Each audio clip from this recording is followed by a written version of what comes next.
Morning friends, कैसे हैं आप सब। उम्मीद करते हो कि सब अच्छे होंगे। तो फ्रेंड्स, सब्जी बनाने की तैयारी हो चुकी है और ब्रेकफास्ट में आज बनाऊंगी मैं ओट्स बनाना स्मूदी। तो पहले थोड़े से ओट्स है ना गर्म पानी में भिगो दिए हैं, ताकि जब तक बाकी का जो मैं काम करूँगी तो ओट्स अच्छे से भीग जाएंगे। और आज बना रही हूँ मैं पेठे की सब्जी, पम्पकिन की सब्जी। आपके वहाँ क्या बोलते हैं बताना ज़रूर मुझे। हमारे यहाँ पे इसको पेठा बोलते हैं। तो पेठा और आंबे की जो है ना सब्जी बनती है, थोड़ी सी खट्टी मीठी सब्जी होती है ये। तो कट करके वॉश करके मैंने रख दिया है। उससे पहले विनोद को कहीं पर जाना है काम से, तो मैं पहले विनोद के लिए जो है ना शेक रेडी कर देती हूँ। तो यहाँ पर मैंने एक बनाना लिया है और उसके अंदर 2 ये जो है ना डेट्स डाल देती हूँ। तो डेट्स खाने से क्या होता है ना कि आपके जो शुगर क्रेविंग होती है ना, अगर आपको, तो आप सुबह डेट्स खा लो, फिर आपको शुगर क्रेविंग नहीं होगी। उसके अंदर पंपकिन सीड्स डाल दिए हैं मैंने, थोड़े से 1 चम्मच तिल डाल दिया है। अच्छा ना फुल फिलिंग हो जाता है, ये काफ़ी सही रहता है। और इसमें मैंने 200-250 ml दूध डाला है इसके अंदर। और अब इसके अंदर जो मैंने फ्लैक्स सीड्स है ना पीस के रखे थे वो डाल दूँगी। साथ में यहाँ पे जो है इंसुलिन पाउडर डाला मैंने 5 ग्राम का। तो ये वेट लॉस में काफ़ी हेल्प करता है और आपकी जो शुगर क्रेविंग्स होती है ना उनको भी स्प्रेस करता है। और जो ओट्स थे वो भीग गए थे 5-7 मिनट, तो सही हो जाता है। ड्राई ओट्स भी डाल सकते हैं, बट भिगा के डालोगे ना थोड़ा सा कच्चापन सा नहीं लगता है उससे। और उसके बाद उसमें मैंने नियर अबाउट 1 स्कूप जो है प्रोटीन डाल दिया। प्रोटीन इनटेक, क्योंकि ट्यूसडे है तो या तो पनीर का कुछ बना लो या फिर प्रोटीन डाल के आप ये शेक बना सकते हैं। और गर्मी बहुत ज़्यादा हो गई है तो मैं इसमें थोड़ी सी आइस क्यूब भी डाल दूँ, क्योंकि सिर्फ दूध ही ठंडा है। ओट्स से वो भी गर्म पानी में भीगे थे तो ज़्यादा मतलब थोड़ा सा ना गरम गरम सा हो जाएगा। और उसमें फिर मैंने 1/4 कप जो है ब्लूबेरीज़ भी डाल दी है, इससे काफ़ी अच्छा टेस्ट आता है। और पालक नहीं थी, नहीं तो मैं इसमें थोड़ी सी जो है ना पालक भी डालती तो बहुत ही अच्छा जो है ना एक हैवी सा फुल फिलिंग वाला जो है ना ब्रेकफास्ट है वो हो जाता है। तो उसके बाद सबसे पहले जो काउंटर टॉप है उसको क्लीन कर लूँगी। सारी चीज़ें जो है उठा करके वापस से रख देती हूँ, ताकि अब जब मुझे सब्ज़ी बनानी है तो एटलीस्ट मुझे हाथ चलाने के लिए जो है ना स्पेस चाहिए। तो वही है कि एक चीज़ अगर आपका काम निपट गया है तो उससे रिलेटेड सारी चीज़ों को उठा के रख दो, ताकि जो स्पेस करने काम करने के लिए ना स्पेस मिल जाता है। अदरवाइज़ सारा फिर होच पोच हो जाता है और ना चीज़ें समझ में आती है और काम करने में भी वो ना डिले होता है। तो जो काम होता जाए उसके अकॉर्डिंग अपने काउंटर टॉप को क्लीन मैं कर लेती हूँ, ताकि मुझे जो है ना आराम से मैं काम कर पाऊँ। और मेरे माइंड में भी ये ना रहे कि आप इतना सारा है ना जो फैला हुआ है, तो विनोद को मैं दे देती हूँ। और फिर मैंने अपने लिए भी साथ के साथ सेम ऐसे ही है ना जो बना लिया था बनाना और स्मूदी बना ली थी। क्योंकि उठे हुए काफ़ी देर हो गई थी, भूख नहीं थी, बट फिर थोड़ा सा ना हेडेक होने लग जाता है अगर खाना मैं नहीं खाती हूँ जल्दी उठने के बाद। तो फिर वही माइग्रेन का इशू रहता है, तो इसलिए खाना जो भी मतलब मुझे ब्रेकफास्ट करना हो तो मैं उसको जल्दी जल्दी कर लेती हूँ। तो मेरा और विनोद का हो गया था, बच्चे भी उठे नहीं है, तो मैंने सोचा पहले आज का जो है ना किचन को ही निपटा देती हूँ, जब तक बच्चे उठेंगे जो झाड़ू पोछा हो तो बाद में होना ही है। तो यहाँ पे मैंने ऑयल गरम कर दिया, क्योंकि सरसों के ऑयल को पहले गरम करना होता है, फिर उसको ठंडा करो, फिर आप उसके अंदर छोंक लगाओगे। तो उसको ठंडा होने का मैं वेट करूँगी खड़े होके, उससे बेटर मैं जो है ना अपने दूसरे काम करती रहती हूँ, तो इससे मल्टीटास्किंग हो जाती है। तो जब तक ऑयल ठंडा होगा, छोंक लगाने लायक होगा, तब तक जो मेरे बर्तन थे मैंने आज रात को वॉश नहीं किए थे, सुबह उठ के ही वॉश किए, तो इनको मैं लगा देती हूँ। या फिर जब रात को भी करती हूँ ना तो सुबह उठ के पहले जो ये बास्केट होती है बर्तन की, इसको मुझे खाली करके रखना होता है, ताकि जो अगला काम करूँगी उसके बर्तन इकट्ठे होंगे तो स्पेस बना रहे। तो वही चीज़ होती है कि बैक टू बैक है ना, एक के बाद एक जैसे काम है वो लाइंड अप होते हैं, उनको करते रहोगे तो आपको स्पेस भी मिलता रहेगा, डिक्लटर भी आपका होता रहेगा। आपको ऐसा नहीं लगेगा कि फैला हुआ है या इतना भीड़ भाड़ है, तो वो उस तरह से काम करेंगे तो ईजिली हो जाता है। तो मैं ऐसे ही करती हूँ। तो यहाँ पे ऑयल में मैंने जो है मेथी दाना डाल दिया, थोड़ी सी इसके अंदर मैंने सौंफ डाल दिया, तो इससे बड़ा अच्छा सा एक टेस्ट आता है। और जो पेठे की सब्ज़ी है ना उसमें आम भी ज़रूर डलती है, मतलब मैं बिना आम के नहीं बना सकती, वैसे तो टमाटर डाल के ही बनाते हैं, बट मुझे पसंद नहीं है वो। तो यहाँ पे मैंने आम भी डाल दी है। और इसके अंदर अब मैं सारे जो बेसिक से अपने मसाले हैं ना वो डाल दूँगी। और हरी मिर्ची जो है वो मैं पीस के ही रखती हूँ, तो इसमें ज़्यादा कुछ नहीं जाएगा। इसमें हल्दी डाल दी मैंने, धनिया पाउडर जाएगा, मतलब ज़्यादा नहीं डालना है, हल्का हल्का सा ही डालना है। और थोड़ा सा आजकल मेरा गरम मसाला ख़त्म हो रखा है, तो मैं जो दाल मसाला है ना उसी से काम चलाती हूँ, बिल्कुल ज़रा सा डाला है मैंने, क्योंकि इसके अंदर तेज़ मसाले ना वो अच्छे नहीं लगते हैं। तो यहाँ पे इनको डाल के मैं और अब इसको थोड़ा अच्छे से पका लूँगी। और इसके अंदर नमक भी डालना है टेस्ट के अकॉर्डिंग, और थोड़ा-सा इसमें डाल देंगे हम देसी घी। तो ये ना क्योंकि सूखे मसाले होते हैं तो वो नीचे लगेगा भी नहीं, और जो है ना उसका टेस्ट भी बड़ा अच्छा आता है फिर। और मेरी वही हैबिट है, जैसे अब ये पकेगा तो मैं खड़ी नहीं रह सकती तो मैं जो अपने काम है ना साइड बाय साइड वो करती रहती हूँ, क्योंकि इससे ना मुझे लगता है कि टाइम का आप जो सही यूटिलाइजेशन है ना वो हो जाता है।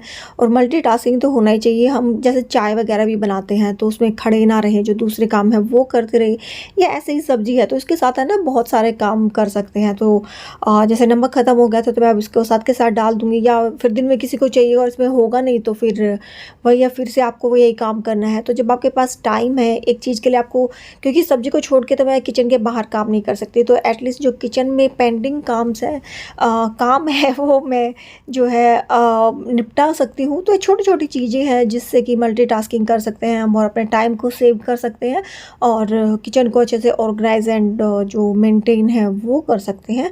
तो मेरा काम जो है ना ऐसे ही चलता रहता है। और ये सब्ज़ी ऐसी है कि इसको ना जल्दी जल्दी से हिलाना पड़ता है, अदरवाइज़ ये ना जो नीचे लग जाती हैं। तो यहाँ पे जब मेरी आम भी पक जाएगी तो इसके अंदर हम अपना पेठा डाल देंगे। अभी मैंने इसके अंदर थोड़ा-सा पानी डाल के और इसको थोड़ा-सा और पकने के लिए रख दिया है, क्योंकि अभी जो अम्बी है ना वो कच्ची है, मतलब कच्ची अम्बी तो यूज़ ही की है, तो कच्ची अम्बी पकी नहीं है।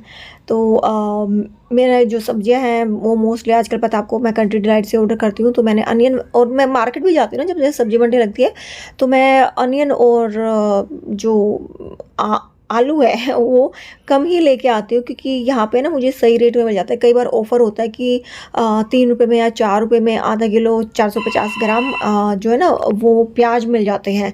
तो मैं जब भी ऐसे ऑफ़र होता है तभी जो है ऑर्डर कर देती हूँ, और वो एक ही ऑर्डर कर सकते हैं, बट उस ऑर्डर को अगर मैं डेली करती हूँ ना तो वो हो जाता है, मतलब 1-2 दिन में और आता ही रहता है ये वाला ऑफ़र।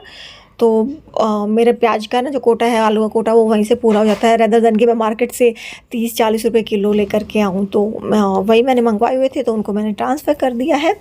और यहाँ पे जो मेरी सब्ज़ी है वो भी पक गई। बस अब मैं इसके अंदर जो है ये अपना पेठा डाल के, और इसके अंदर है ना गुड़ जाता है। मोस्टली लोग चीनी भी डालते हैं, बट मैं प्रेफर करती हूँ गुड़ डालना, बट आज गुड़ नहीं है तो आज हम काम चलाएंगे शक्कर के साथ में। और शक्कर के साथ है ना बस ये प्रॉब्लम रहती है कि उसका लगने का डर रहता है कि वो लग जाती है, मतलब जल जाती है, और गुड़ से ऐसी प्रॉब्लम नहीं होती है। और इस कुकर को बंद करना थोड़ा सा डिफ़िकल्ट टास्क है, तो इसको मैं मीडियम फ्लेम पे इसको 2 व्हिसल लगवा दूँगी। और मुझे ना गली गली सी जो सब्ज़ी होती है ना, मतलब बिल्कुल अच्छे से पकी हुई, वो अच्छी लगती है। कई लोगों को थोड़ी खड़ी खड़ी सी पसंद आती है, बट हम लोग थोड़ी सी जो गली हुई है ना वो खाते हैं तो यहाँ पे मैंने बाकी अपना काउंटर टॉप है वो क्लीन कर दिया है। और अभी जो भी थोड़े बहुत बर्तन है ना उनको मैं साथ के साथ कर लूँगी। और उससे पहले जो मेरा दूध आया था इसको मैं वॉश करके रखती हूँ फ्रिज में हमेशा ही, क्योंकि मिट्टी वगैरह लगी रहती है। तो इसको वॉश करके रखना ही बेटर रहता है, अदरवाइज़ मतलब हाथ भी हर बार गंदे होते हैं, तो मतलब वैसे रख ही नहीं सकते इसको हम। कोई भी दूध वगैरह ऐसे कोई पैकेट आता है ना तो उसको क्लीन करके ही रखना होता है। और आज ये थोड़ा सा मेरा लेट हो गया, अभी मुझे डाउट हो रहा है कि कहीं ये ख़राब ना हो जाए, क्योंकि मैं आते ही फ्रिज में रख देती हूँ। लेकिन आज जैसे नीरव ने ले लिया था, मैं काम में लगी हुई थी तो मैंने देखा नहीं, और अब मैंने जब देखा तो फिर इसको फटाफट से मैंने वॉश करके रखा। बस कंट्री डिलाइट के दूध का ये रहता है कि अगर बाहर रह जाता है ना तो जल्दी ख़राब हो जाता है, जबकि जो हम अमूल या मदर डेयरी का जो लेके आते हैं ना उसमें ऐसी प्रॉब्लम नहीं आती है, लेकिन इसका टेस्ट अच्छा होता है। तो मुझे वो लगता है कि फ्रेश आता है और विदाउट एनी प्रिजर्वेटिव्स, और उसके कुछ ना कुछ तो है ही जो इसको अगर थोड़ा सा बाहर रह जाए तो ये ख़राब हो जाता है, बाकी पैकेट्स वाले नहीं होते हैं। और उसके बाद बस जो 2-4 बर्तन थे वो मैंने क्लीन कर दिए हैं, और साथ के साथ अपना जो टैप है, टाइल्स हैं और सिंक वाला एरिया है इसको भी मैं वॉश कर दूँगी, क्योंकि अब मेरा मोस्टली जो ब्रेकफास्ट का जो है ना डन हो चुका है। और बच्चों को भी मैंने जो है ना उन्होंने शेक बोला था तो प्रोटीन डाल के शेक ले लिया था। आज लंच फिर हम थोड़ा सा जल्दी कर लेंगे, और इन बिटवीन वो जो है ना फ्रूट्स वगैरह हैं वो खा लेंगे। तो बस इस एरिया को मैं अच्छे से वॉश करके और सुखा देती हूँ ताकि गीला ना रहे। और उसके बाद जो है जो भी वैसे कपड़ा होता है जो मैंने यूज़ किया है, जैसे ये टाल है, ये मैं कल रात को इसको कल दिन में और कल रात को मैंने इसको यूज़ किया था बर्तन रखने के लिए। और दही जमाई थी इसको फ्रिज में रख देंगे, और ये कपड़ा जो डस्टिंग का कपड़ा है इसको मैं वॉश करने के लिए डाल दूँगी। तो जब तक मैंने ये सारा काम किया, जो मेरी सब्ज़ी है वो भी बन गई, और जैसे मैंने बताया था ना कि शक्कर वाली लग जाती है, तो मेरी सब्ज़ी भी लग गई, बट थोड़ी सी नीचे लग गई थी, बाकी टेस्ट अच्छा था। तो मैंने इसको दूसरे वाले छोटे बर्तन में निकाल के और जो है रख दिया साइड में। और कुछ एक दो काम थे जो कि मेरे पेंडिंग बचे हुए थे, तो मैंने सोचा चलो उनको भी साथ के साथ निपटा देते हूँ काउंटर टॉप को क्लीन करने से पहले।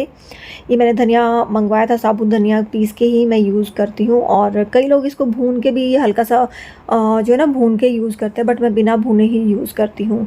तो एकदम से इसको पीस के मैंने नहीं खोला, बीच में एक दो काम कर लिए हैं, जिससे कि एकदम से ना खांसी नहीं आती। इसको खोलेंगे तो इसकी बहुत स्ट्रॉन्ग स्मेल आती है जैसे पीसेंगे हम। तो एकदम से नहीं खोलना चाहिए, 1-2 मिनट रुक के इसको खोलेंगे तो फिर ज़्यादा प्रॉब्लम नहीं होती है।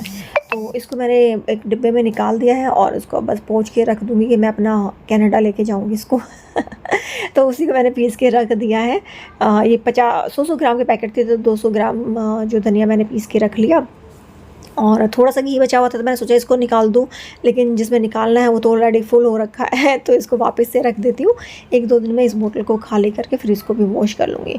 तो देखिए ये बास्केट यहाँ से खाली हो गई, और काउंटर टॉप मेरा कितना खाली लग रहा है ना। और अगर इस काम को मैं छोड़ देती ना, तो काउंटर टॉप ऐसे ही फैला हुआ लगता, लेकिन अभी 5 मिनट मेरे लगे हैं, लेकिन जो मेरा काम है वो डन हो गया, और जो मेरा काउंटर टॉप है वो भी बिल्कुल साफ़ लग रहा है। पानी की बोतल अपनी धो के भर के मैंने रख दिया है, और धोने वाले जो कपड़े हैं डस्टिंग वाले, उनको अपना जो है मैं अभी मशीन में लगा दूँगी। साथ में टॉवल भी काफ़ी गीला हो चुका है, तो इसको भी चेंज कर दूँगी, और एप्रन को भी मैं वॉश कर लूँगी। एप्रन को मैं डेली वॉश नहीं करती, 2-3 दिन में एक बार करती हूँ। उसके बाद फिर अपना वही डेली का रिचुअल का गैस को क्लीन करना, गैस के पीछे से नीचे से सब जगह से। 2 दिन से गैस के पीछे और नीचे से मैंने साफ़ नहीं किया था, तो थोड़ा सा गंदा हो रखा था, क्योंकि थोड़ा बिज़ी चल रही थी। पैकिंग वैकिंग की है मैंने अपने कनाडा वाली, और मम्मी भी आई हुई थी, तो थोड़ा सा बिज़ी थी, तो बस ऐसे मोटा-मोटा ही काम हो पा रहा था। तो आज फिर मैंने अच्छे से जो है ना सारे किचन को क्लीन कर दिया, क्योंकि जब भी खाना बनाओगे ना तो श्योर है कि आपका गैस स्टोव के पीछे जाके गिरेगा, नीचे कुछ ना कुछ गिरेगा, और उसको अगर अच्छे से क्लीन नहीं करो ना तो फिर वो इकट्ठा होता रहता है, गंदा लगता है। उसके बाद बस फ्रिज को साफ़ करना था, ये था मेरे किचन का लास्ट काम। 1-2 चीज़ें हैं वो फिर किसी नेक्स्ट वीडियो में ज़रूर से शेयर करूँगी, और फिर बस झाड़ू पोछा करना है।